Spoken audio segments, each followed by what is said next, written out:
কৃষ্ণ সমস্ত ভক্তবৃন্দ শ্রী চরণে প্রণাম, গুরুদেব এবং সর্বোপরি শিল প্রভুপাদের চরণে প্রণাম নিবেদন করে আজকের আমাদের ভাগবতম আমরা শুনবো। তো ভাগবতম পড়েই যাই। তো আজকে শ্লোক নাম্বার 10, প্রথম স্কন্ধে দ্বিতীয় অধ্যায় শ্লোক নাম্বার 10 আমরা ভাগবতম পড়বো, আপনারা পড়ুন। তো শ্লোক নাম্বার 10 দেখুন। কামস্য ইন্দ্রিয় প্রীত লাভ জীবতি যাবতা জীবেশ্ব তত্ত্ব জিজ্ঞাসা নার্থ চ ইহ কর্মভি। কামস্য ইন্দ্রিয় প্রীতি লাভ জীবত যাবতা জীবস্য তত্ত্ব জিজ্ঞাসা নার্থ চ ইহ কর্মভি। অনুবাদ: ইন্দ্রিয় সুখভোগকে কখনোই জীবনের উদ্দেশ্য বলে গ্রহণ করা উচিত নয়। সুস্থ জীবনযাপন করা অথবা আত্মাকে নির্মল রাখার বাসনা করাই উচিত। কেননা মানব জীবনের উদ্দেশ্য হচ্ছে পরম তত্ত্ব সম্বন্ধে অনুসন্ধান করা, এছাড়া অন্য কোনো উদ্দেশ্য নিয়ে কর্ম করা উচিত নয়। তো এখানে বলছেন যে দেখুন, কামস্য ইন্দ্রিয় প্রীতলাভ জীবেতি যাবতা, অর্থাৎ কর্মের উদ্দেশ্য এই নয় ইন্দ্র তৃপ্তি করা, যে খুব টাকা পয়সা নিয়ে সুখভোগ করবো, ইন্দ্র তৃপ্তি করবো, এটা না। তারপর লাইনটা বলছেন জীবস্য তত্ত্ব জিজ্ঞাসা, অর্থাৎ জীবের কর্তব্য হচ্ছে সাধুর কাছে গিয়ে কিনা জিজ্ঞাসা করা, ভালো প্রশ্ন জিজ্ঞাসা করা, কিভাবে ভক্তি করব, কিভাবে নাম জপ করব, কিভাবে আমি করব, ভালো ভালো প্রশ্ন জিজ্ঞাসা করা। তো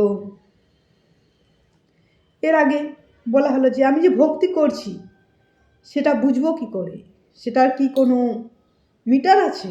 আমরা তো মাপি, আমাদের জ্বর এলে যেমন আমরা থার্মোমিটার দিয়ে মাপি, আমরা যেমন দুধ, সেটা আমরা লেকটোমিটার দিয়ে কতটা জল দিয়েছে, কতটা দুধ আছে, লেকটোমিটার দিয়ে মাপি। এবং আমরা যে ভক্তি করছি তার কি কোনো মিটার আছে? হ্যাঁ, অবশ্যই আছে। এর আগের শ্লোকে বলা হলো যে ধর্ম সনিষ্ঠিতাম পুংসাম ভিক্ষাস্যেনের কথা আছে যে ন পাদয়তে যদি রতি সময় বই কেবলম। কারণ ভগবানের কথায় যদি রুচি না জাগ্রত হয় তাহলে কিন্তু সময় নষ্ট।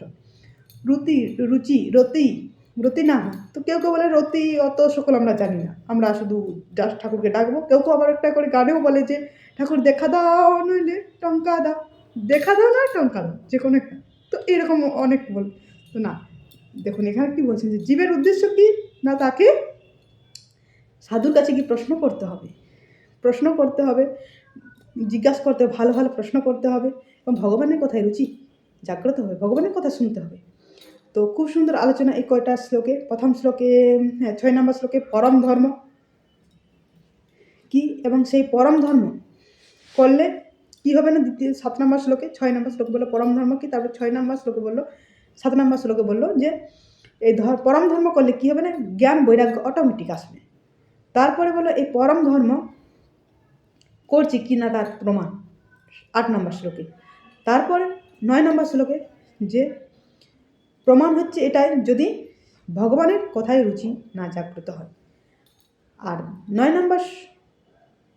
নম্বরে বললো যে রুচি যদি না জাগ্রত না হয়, যদি বিষয়ের প্রতি, বিষয় টাকা পয়সার প্রতি যদি জড়িয়ে যায় তাহলে কিন্তু এই ভক্তি উন্নতর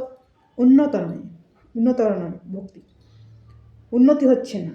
তো তারপরে শ্লোকে দেখুন বলে জীবের উদ্দেশ্য হচ্ছে কি না, জিজ্ঞাসা, তত্ত্ব জিজ্ঞাসা, অর্থাৎ জিজ্ঞাসা করতে হবে আমরা যে ভক্তি করব কোন লাইনে যাব না কিভাবে করব সেটা একটু জিজ্ঞাসা করতে হবে আমাদেরকে, তবে সঠিক লাইনে আমরা যাচ্ছি সেটা বুঝতে পারবো। তো আজ এই পর্যন্ত, পরবর্তী আলোচনা আমরা পরের শ্লোকে। হরে কৃষ্ণ।